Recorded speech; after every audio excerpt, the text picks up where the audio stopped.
I've seen my children react to his actions. How insecure they felt, how unsafe they felt.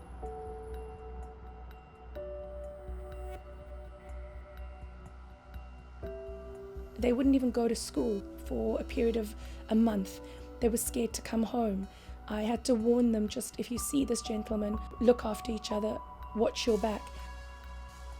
I shouldn't have to be having that conversation with children. They should not be felt to feel unsafe living in this kind of a community. This is a first world country. We're supposed to feel safe.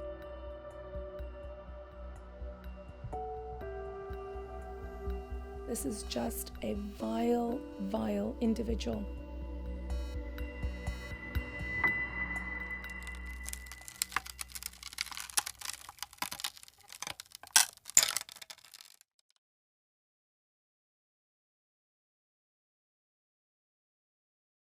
So restorative justice is a facilitated process where a person who has been harmed, a victim, and a person who's responsible for harm either meet face to face, or it can be done via shuttle dialogue where a facilitator goes between person to person. It's a voluntary process, so both parties have to take part on a voluntary basis and can withdraw their consent at any time. Restorative justice will only work if two people are willing to discuss, listen, hear, understand, show compassion and empathy. And this man has clearly shown that he's not capable of doing that. Well, my story is that I come from South Africa, but I've been living in the UK for many, many years. My dad is a Scotsman and my mom is a South African. I was raised Muslim, brought up in apartheid South Africa. I've literally lived on both sides of the fence. All my kids have been born here as well. Been living in this particular area for the past 6 years and had no issues or problems.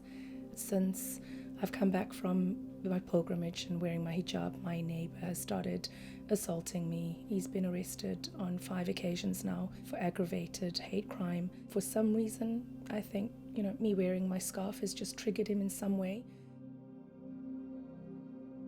I came home from an evening out with friends and found a bunch of his dirt lying at my front door, and went and knocked on his door, asked him to clear it up, and I think he was a little bit intoxicated at the time.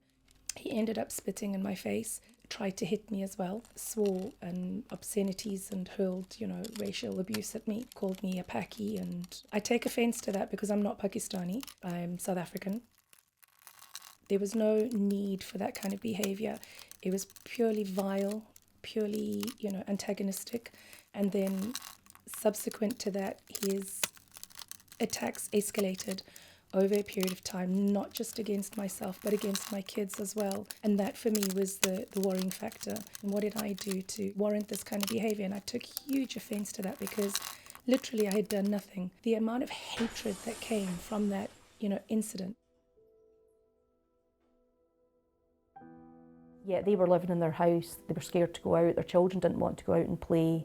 And that's the sort of thing that's happening everywhere, and it's slowly chipping away at people's sense of themselves, their sense of self-esteem and self-worth. They feel they're very isolated in their communities.